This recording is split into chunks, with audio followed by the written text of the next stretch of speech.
All right. Thank you so much, everyone, for attending this session today. I'm Dr. Charu, and I just came back from Spain, not even a week back. I'm in India right now. I'm in New Delhi.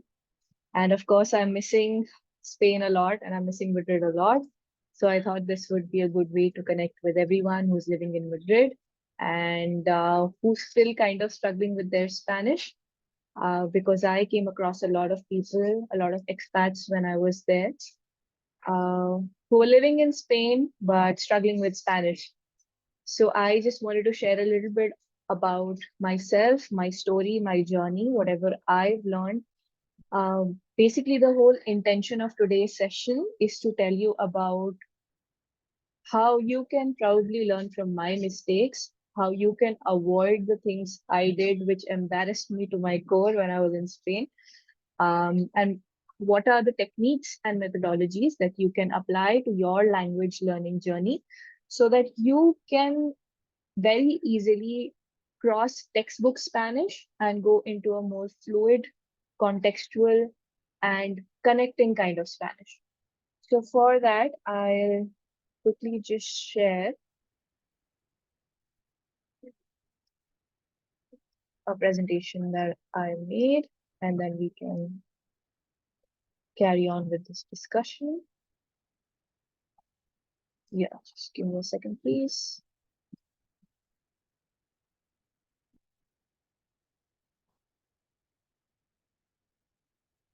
All right. So we should be visible.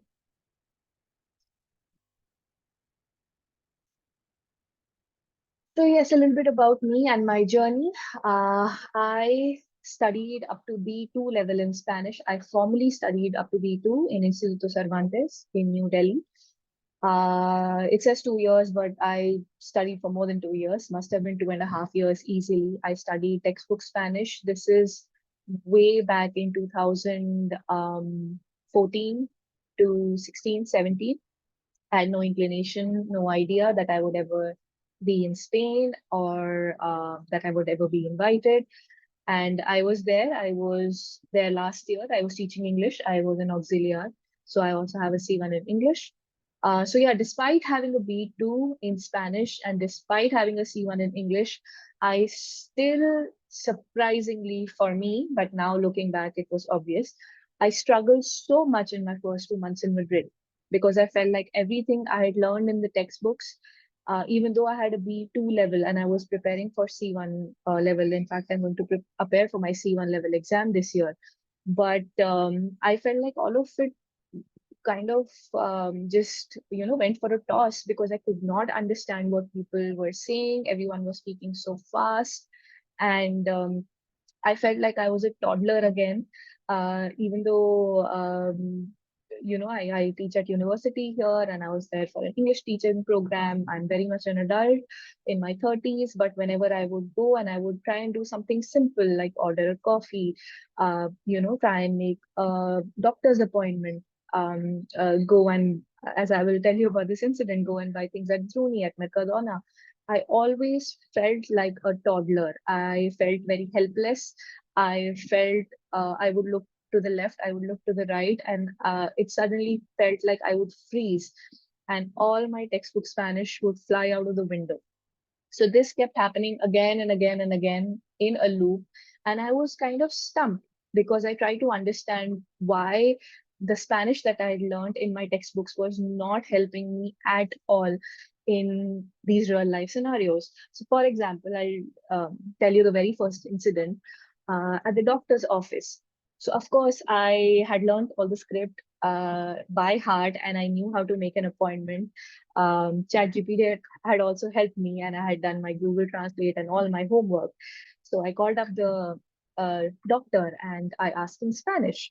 So, could I make a doctor's appointment, please? And then, because they spoke very fast, the secretary at the doctor's spoke very fast, I couldn't understand anything. So my immediate next reaction to that is that's my strategy, which sometimes works, sometimes didn't. Maybe you can try that on your own. So my immediate next strategy is to ask them, is there someone who can help me in English, please? alguien que me puede ayudar en inglés, por favor. And usually that comes with a yes, please hold, and I'll transfer you to somebody who speaks English, and they do that. But in this case, when I asked them this, is there anybody who can help me in English, please? The response I got was no. Exactly this. It was a no, and then a long silence after that. And I panicked because I had not prepared for this. ChatGPT had not prepared me for this. So, what do you do in a situation like that? And sometimes, thankfully, this was over the phone, so I was able to, do what I did. But when this happens face to face, you ask someone if they can help you in English, and they just say no. Uh, you all are in Spain. You know how things are there in terms of English speakers. Sometimes they cannot be very welcoming. Sometimes they may be. You never know. It's a Russian roulette with that. So when that happened with me and they said no, I was stumped for a minute and I didn't understand what to do. And then what I did is what I'll tell you later on in the next two slides. But then that became my strategy after that for tackling situations like these. Or at a cafe, let me tell you this incident which happened with me. I had learned in all my textbooks that you say, yo quiero un café con leche, por favor. Or you can say, me das un café con leche, por favor. Or you say, me pones un café con leche, por favor. Basically, it all means the same thing. You're asking for a coffee with milk. But, I had memorized that to the T, but I was not expecting the cashier or the waiter to then ask me, en taza o vaso? What? En taza o vaso? And much later, then again, using a strategy that I developed, I understood that he was asking me, en taza o vaso? Do you want it in a cup or do you want it in a glass? So things like these, basically what I'm trying to say is that you can be taught a script at all these fancy institutes, but somebody who has lived, who has breathed, who has struggled with the language, who has embarrassed themselves with the language, will only be able to tell you these kind of situations. Or like at Druni, I mentioned here. So, or can be any place where you can create an account. So I would ask them that I would like to buy this thing. And because in India, you have a point system, right? Wherever you buy, across the world, in fact, you buy something, you get a couple of points. So I always used to ask them, tengo una cuenta, quiero crear una cuenta, like I want to make an account here at Druni, and they never understood me. It was so confusing for me in the beginning. And then later, much later on, I heard this term, seguridad social. And that's when I understood that is what they are referring to when you ask to create an account that would then accumulate points for you at these places. So these are the real life situations that I encountered for which I had no clue, for which I had no help. But thankfully, I had Spanish speaking friends, like locals there, who I would ask these things to, and slowly, I kind of figured that out. So common expat struggles are fear of sounding silly, forgetting the words, understanding native speed, also the accent, because if you have learned Castellano, and if you go to the south, they eat their words there. So usually the S is not pronounced, or in Andalusian, or even if you go up, you in Gallego. So you see all of that change. If you go towards Valencia, again, there's a different kind of Spanish that's being spoken. So in all of that, you kind of feel lost, you kind of feel confused. And I would, in fact, like to do a quick survey. How many people here feel nervous speaking Spanish in real life? Just give me a reaction. Put a thumbs up, say yes. Um, how many of you are actually nervous about speaking Spanish in real life? Estoy bien, me hablo bien, pero que solo es para muchas veces que no tengo, me he perdido mi palabra, ¿sabe? Que por ejemplo una persona que hablar muy rápidamente, sí, pero tengo tampoco miedo, pero que una normal conversación con mis amigos o mis compañeros no tengo problema. Ay, tu español muy bien, de verdad. Nah, So, yo solo practicando con, ¿sabe? Con mis compañeros o alguien cerca de mi barrio, sí, pero que Pero muchas veces que SOS. solo tengo, sí. SOS, thank you. That's Eso es lo exactly que what it creo is. que hay que intentar que practicar, ¿no? Que con Mhm. alguien, personas que no, Mhm.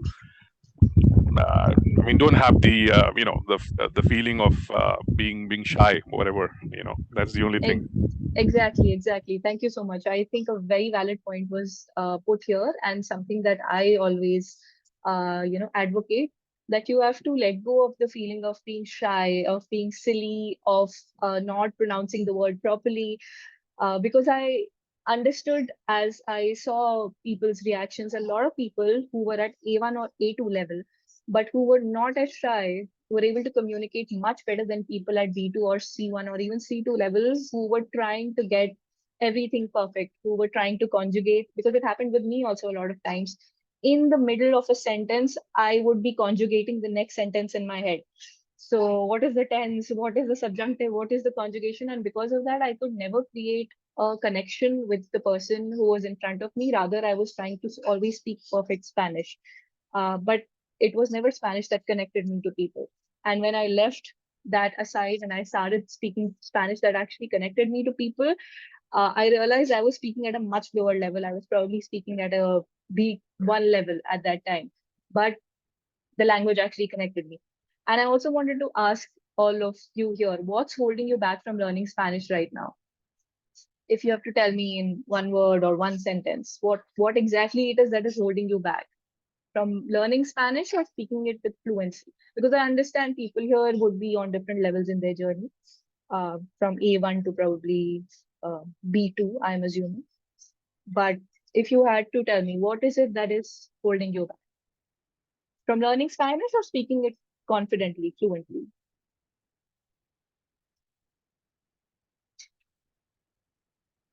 Abhi to I'm speaking in English. You all can please respond. I'm speaking in English right now. So I guess people are just shy. Maybe that is the I case. guess If any, everybody is busy with work. That's yep. usually what stops people from trying to learn Spanish. Okay, that I agree that point as well. Thank you so much for bringing that up. So yeah, work in all spheres, work at home, because a lot of homemakers also are not able to take out time to learn Spanish because they're busy with their kids, they're busy managing the household, etc. A lot of people who go to work are not able to take out the time for Spanish because already you are in the office and you don't want to start learning something from scratch also, because like I said, the way in which Spanish is taught in different institutes, it feels like you're going back to school, and going back to school means learning something that does not have much real world application, because that's what you feel at the end of the class. I said, okay, I know all of this, but what am I actually going, like I said, what am I actually going to say at the cafe? What am I actually going to say at the bank? What am I actually going to say at the doctor's office? Apart from this one or two lines that you've told me, or if a situation goes haywire, how do I tackle that? So to tackle all of this, I whoops. Okay. Fluency is not about grammar, it's about confidence, context, and consistent exposure. This is what I understood in my journey across Spain in a year, more or less. Like I said, it's not about grammar. Each time that I was conjugating the next sentence in my head while I was already speaking, I had already lost the interest and the attention of the person in front of me, especially if you're learning Spanish for business purposes. You want to make the person in front of you feel like they have your full attention. And if you are stuck in your head about the grammar rules, about the vocabulary, about what comes next, or if you don't understand what they say and you just keep responding with vale, vale, vale and CCC, I think after some time they also understand that this person is kind of faking it. So, confidence, context, a lot of Spanish, I think the best part of being in Spain is that you have complete immersion. I myself would say that my Spanish there went, like, it jumped a level. In less than a year, it jumped a level, and context is very, very important. Consistent exposure, which you already have.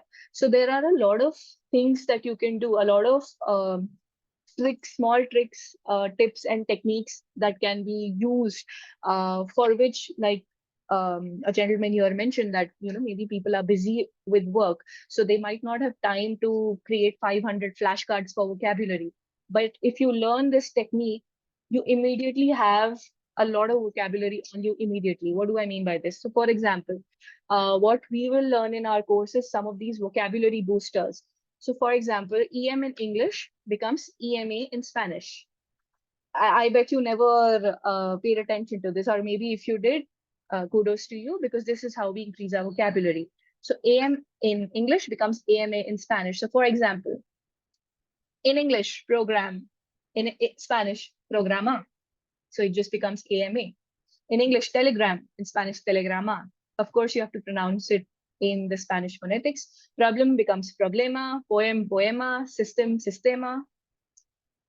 RY becomes RIO in Spanish. So, for example, anniversary, aniversario, contrary, contrario, necessary, necesario.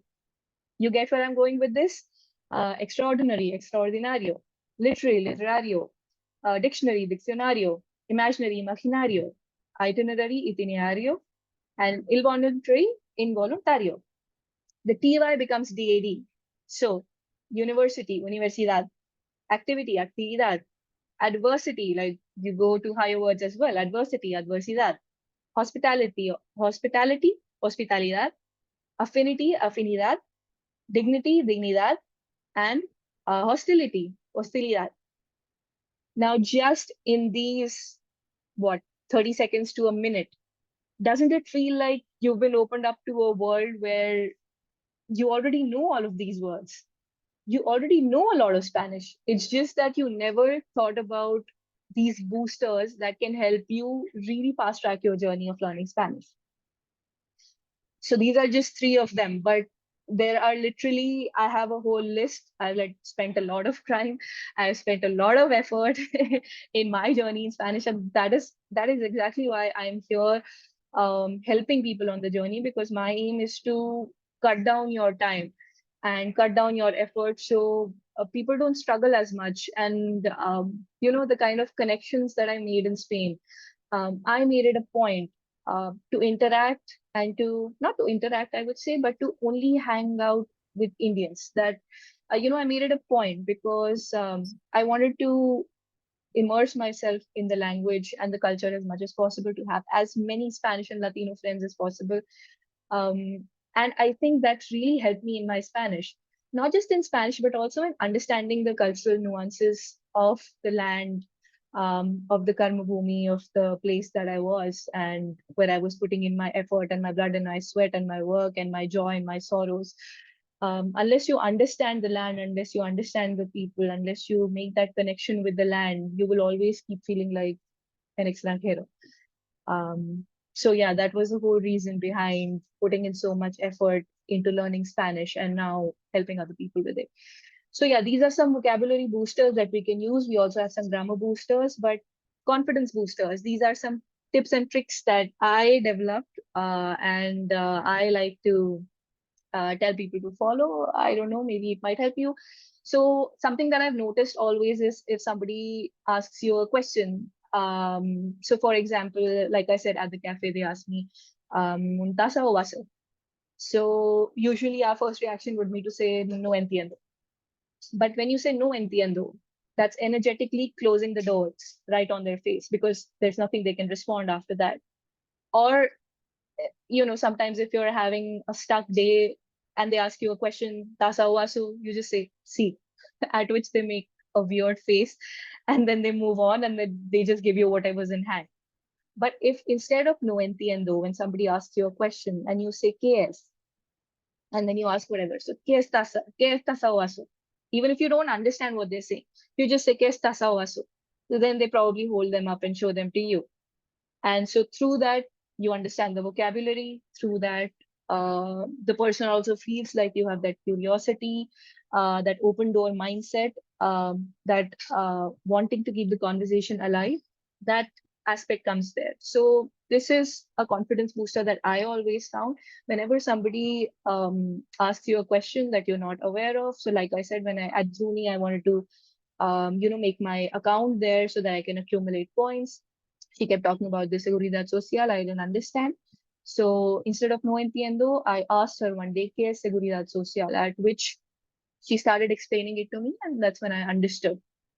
Because we're not dumb. Everybody who's here, that's how we feel, and I felt that too. Because you're standing in front of someone, a fully grown adult, and just because you cannot ask basic things in the language, you feel dumb and you feel helpless and you feel like a child. But that's not the case. These are some confidence boosters which can help you get out of that situation. So always ask for KS, and then um, you know, added by the word or you point towards it. That always helps. Second thing, of course, ¿cómo se dice esto en español? So if I would, if I had to ask for something, I would Google for it. I would show them a picture. I would put it up in my mother tongue. Because sometimes when you have such a soup of languages in your head, I would not even get the words for things in English, only in Hindi in my mind. And it was really like a weird situation at that point in time. And I would be in the middle of a conversation and the only word that comes to my mind is in Hindi. So then you put it in Google and then you show it to the other person and you ask, ¿Cómo se dice esto en español? How do we say this in Spanish? And that is also vocabulary learning on the go. But more than that, like I said, Spanish people are very open, they're very welcoming, and they just like knowing that you're trying. So if you show them that you're trying, if you take one step towards them, they will make the effort to take 9 steps towards you. But a smile and a question always goes a long way with the Spanish people. The third confidence booster is always asking people, perdona, puedes repetirlo por favor? So don't be shy in asking people to repeat themselves once, twice, or thrice. Um, uh, and if they get frustrated, which they might at some times, I always used to say this, which would mellow people down. Perdona, or I would say lo siento if it was a very grave situation, because we are taught that sorry means lo siento, but lo siento means something very grave has actually happened and you're feeling it very, very deeply. So you don't need to say lo siento everywhere. That is also something I learned when I was living in Spain, not through the books. So I always used to say, perdona, estoy aprendiendo español. I'm still learning Spanish. I'm learning Spanish. ¿Puedes explicar despacio, por favor? And notice like how I didn't use puedes explicarme or puedes explicarlo. Even if you're not using the sentence grammatically perfectly, but the sense is going through, if you just tell them you're learning, estoy aprendiendo. And like I said, a smile. Puedes explicar despacio, por favor, slowly. Can you explain slowly? More often than not, if it's a formal situation, like this has happened to me at the police station when I was verifying my documents or at the bank. So usually when you pull the sentence out, then they will bring a sheet of paper and they will try and explain things to you. So yeah, these are some confidence boosters. Always ask people KS instead of saying no entiendo and shutting the door on the conversation. Always ask people how do they say something in Spanish, because just in saying that, a lot of confusions will be cleared. Of course, perdona, always, always. So, perdona, puedes repetirlo, por favor? Could you please repeat that? And if you want, you can say, puedes repetirlo más despacio, por favor, more slowly. If you're at the beginning stage of learning the language and all of this doesn't make sense to you, just say más despacio, more slowly. So, and you can also add estoy aprendiendo, which means I'm learning. So just by the fact that you say you are learning, I think that opens the door to conversation. So in the course, we are going to learn things like these, apart from the normal vocabulary and the grammar structures and all of that, because you can learn that anywhere. But I basically want to transmit my lived experience with everyone. And that's exactly what Spanish Flow is about, teaching you the Spanish of everyday life, which I have lived, to talk to a cafe, a bank, a store, and not panic, but connect. I think that is something I've done on most days, especially when I was there as a beginner. I used to panic, and in that panic, I would forget whatever Spanish I already knew, all the conjugations out of the window. And in that, I would also forget that I speak proper English and I was not able to connect. I would somehow just get my transaction done, walk out of the store as quickly as possible. And as soon as I was out, I would breathe and I would tell myself, okay, it's fine. And then prepare myself for the next time I would have another interaction with somebody in Spanish. So if you're ready to go from frozen to fluent, I'll be here guiding you. And for that, what I'll do with everyone right now in the chat as well, I'll share a Google form, and also for all the people who have expressed an interest in today's session, I'm going to share this there as well. Here's my Instagram. If you have any questions, Charu_Kapliyal, you can find me there, or you can email me, pyramidyogini@gmail.com. I would be happy to answer any queries that you have. But basically, let me tell you what the Google form holds. So when you will open the Google form, it will show you something like this. Uh, in the Google form, you're supposed to put your given WhatsApp number, whichever number you use for your WhatsApp. And once you put in the details and fill in this form, I will send you the payment link within 24 hours on that form. Now, keeping in mind that people here are working and on the move, and everybody wants something that suits their needs, I have tried to incorporate as much diversity that I could, as I could. So yeah, we'll keep 15 seats only in each batch. The point is not to have as many people as possible. The point is community creation. The point is transmitting knowledge. The point is transmitting energy and actually helping people better their Spanish, and not crazy profit making or filling up seats or whatever. That is not the point of all of this. So there's a weekday batch, which for a very competitive price of 90 euros, we'll be starting from 21st July. We'll have live group class on Monday and Thursday, 6:30 to 7:30 p.m. CEST. So the same time as now. And this will go on for a total of 12 hours. So this will be a 6-week course. The point of keeping this as a 6-week course is, and having 2 classes in a week instead of many, is so that whatever you learn in a class, you actually go and apply it in real life. You come back with questions, you discuss in the WhatsApp group. We'll have a personalized WhatsApp support group as well, apart from the study material. That is also what you'll get in this. So this is perfect for steady, consistent practice during the week for people who are available at this time, 6:30 to 7:30. But yes, available not in the sense of having the Bluetooth in one ear and attending another meeting on your laptop at the same time. Please don't do that to yourself and me and the other people participating. So if you can be 100% there during the weekday batch, I would suggest this one, because it would ensure consistent practice during the week along with gaps. So you have class on Monday, Tuesday, Wednesday, you go and practice. Thursday, again, you have class. Friday, Saturday, Sunday, you again have a practice. So there's more chances for real world practice in your daily life if you attend this batch. The weekend batch, for people for whom the weekday batch is not possible, you have live group class Saturday, Sunday.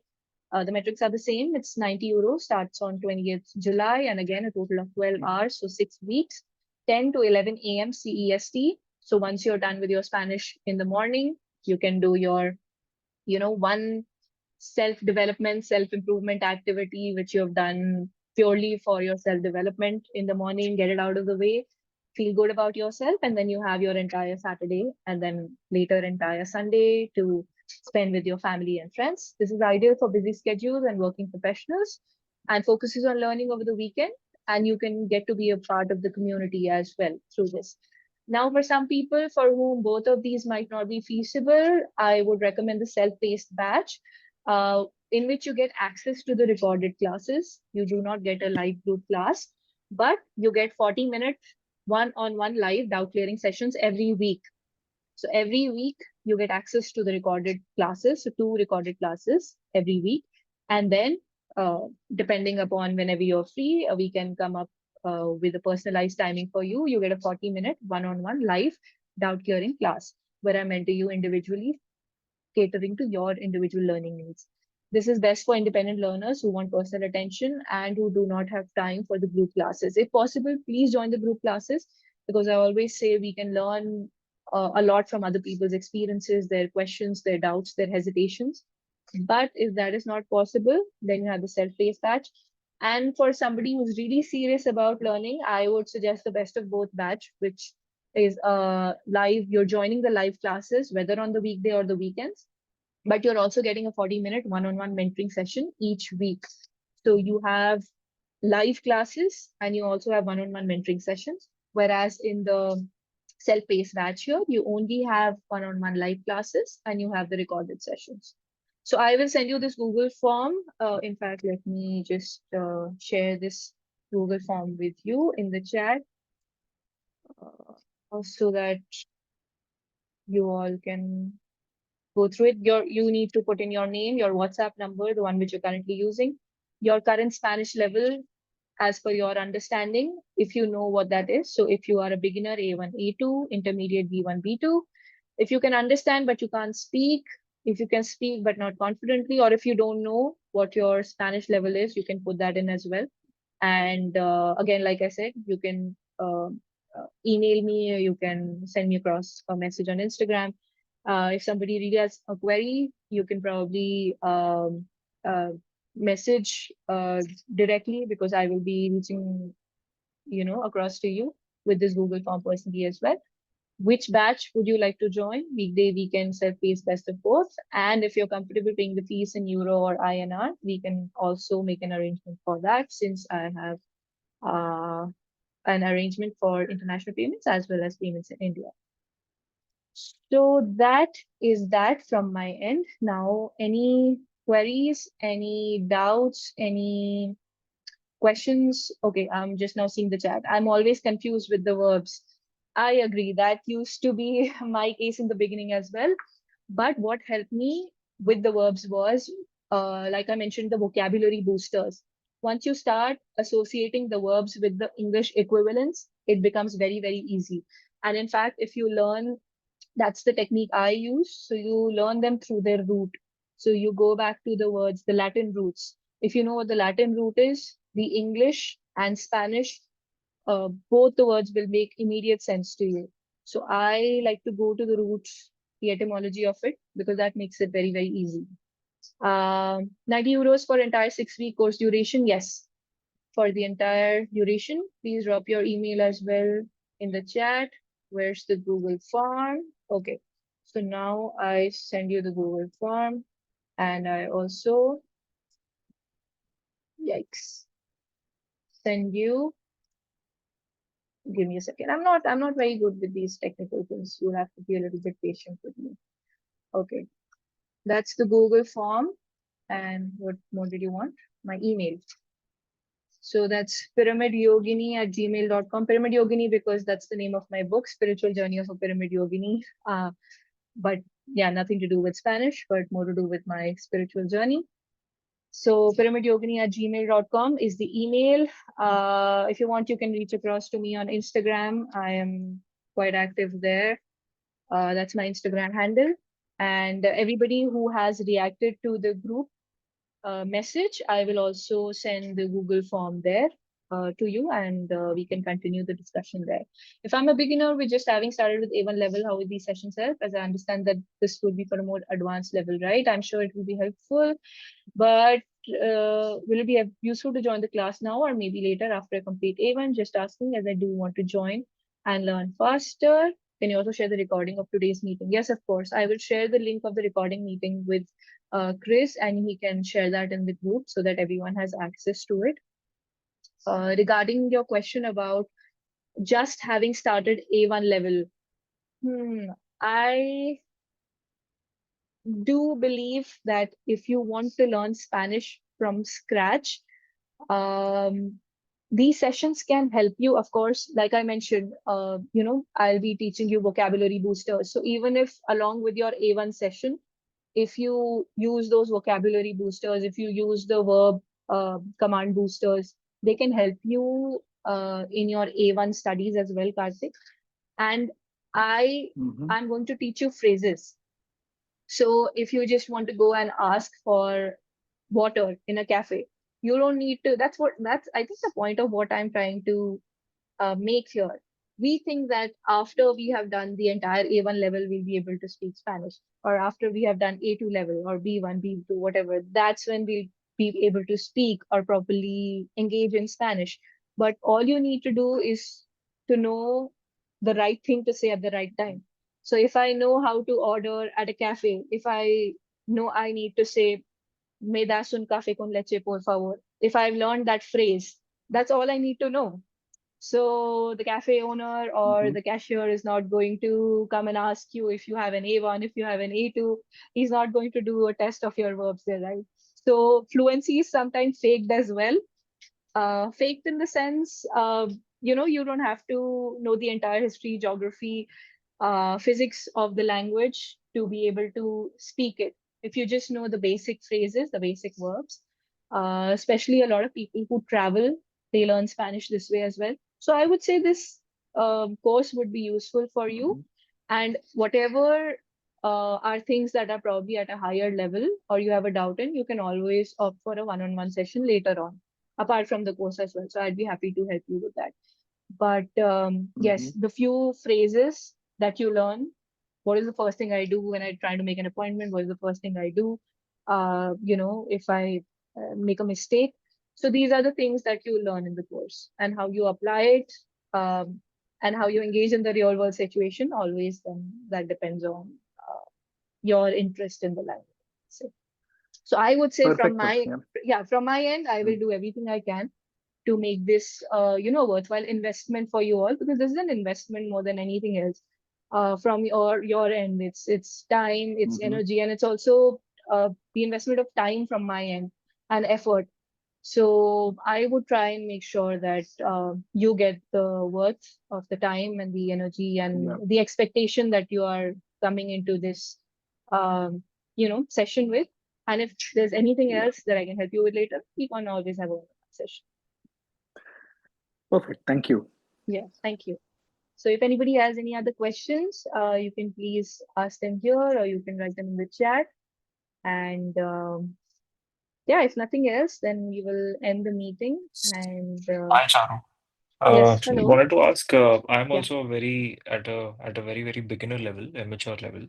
Hmm. I plan to appear for the Delhi examinations before the end of this year. Okay. So will getting coached by these sessions, any of maybe a group or the one-on-one, will help? Is your course curriculum designed for appearing for the Delhi exams, or is it just for the daily, uh, daily conversations?